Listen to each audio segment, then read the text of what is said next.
Bharat New Zealand మధ్య స్వేచ్ఛా వాణిజ్య ఒప్పందం మొగ్గతొడిగింది. ఆర్థిక సంబంధాలు బలోపేతం చేసుకునే దిశగా ఎగుమతిదారులకు మరింత మార్కెట్ అవకాశాలు కల్పించే లక్ష్యంతో ఈ ఒప్పందం ఖరారైంది. ప్రధాని నరేంద్ర మోదీ న్యూజిలాండ్ ప్రధాని క్రిస్టోఫర్ లగ్జన్ ఫోన్లో సంభాషించుకున్న అనంతరం దీనిపై ప్రకటన చేశారు. మార్చిలో న్యూజిలాండ్ ప్రధాని భారత్ పర్యటనకు వచ్చిన సమయంలోనే స్వేచ్ఛా వాణిజ్య ఒప్పందం కోసం చర్చలు ప్రారంభమయ్యాయి.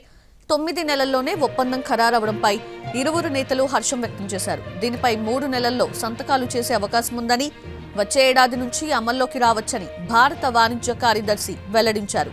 రెండు దేశాల మధ్య వాణిజ్యం వృద్ధి చెందుతోన్న తరుణంలో ఈ ఎఫ్టీఏ కుదిరింది. న్యూజిలాండ్ కంపెనీలు తమ వస్తువులు, సేవలను భారత్ మార్కెట్లో విక్రయించుకోవడాన్ని ఈ ఒప్పందం సులభతరం చేయనుంది. ఆ దేశానికి చెందిన 95% ఎగుమతులపై సుంకాలు తగ్గనున్నాయి. దాంతో రానున్న 2 దశాబ్దాల్లో భారత్కి తమ ఎగుమతుల విలువ పెరగనుందని, ఏటా $1.1 బిలియన్ నుంచి $1.3 బిలియన్ విలువైన ఉత్పత్తులను ఎగుమతి చేసే అవకాశం ఉందని లగ్జన్ తెలిపారు. వాణిజ్యం పెరగడమంటే మరిన్ని ఉద్యోగాలు, అధిక వేతనాలు, కష్టపడి పనిచేసే న్యూజిలాండ్ ప్రజలకు మరిన్ని అవకాశాలని ఎక్స్ వేదికగా లగ్జన్ తెలిపారు.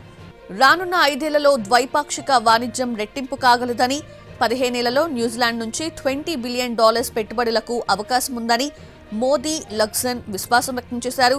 ఈ మేరకు భారత ప్రధానమంత్రి కార్యాలయం ప్రకటన విడుదల చేసింది. భారత మార్కెట్లోకి పాల ఉత్పత్తులు, తాజా పండ్లు, వైన్, ఉన్నిని ప్రధానంగా ఎగుమతి చేయాలని న్యూజిలాండ్ భావిస్తోంది. ఇక భారత్ నుంచి ఎగుమతులపై ఎలాంటి సుంకాలు ఉండవు. మన దేశంలోని నైపుణ్యం కలిగిన కార్మికులకు అవకాశాలు మెరుగుపడనున్నాయి. అక్కడి సర్వీస్ సెక్టార్ని మన సప్లైస్ అందిపుచ్చుకోవడానికి వీలు కలగనుంది. దుస్తులు, ఫ్యాబ్రిక్స్, జౌళి, ఔషధాలు, శుద్ధ పెట్రోల్, వ్యవసాయ సామాగ్రి, ట్రాక్టర్స్, వ్యవసాయ పరికరాలు, వాహనాలు, ఇనుము, ఉక్కు, కాగితం ఉత్పత్తులు, ఎలక్ట్రానిక్స్, రొయ్యలు, బాస్మతి బియ్యం, వ్యవసాయ ఉత్పత్తులను భారత్ ఎగుమతి చేసే అవకాశం ఉంది. కాగా ఈ ఏడాదిలో ఇప్పటికే యూకే, ఒమన్తో వాణిజ్య ఒప్పందాలు కుదిరాయి.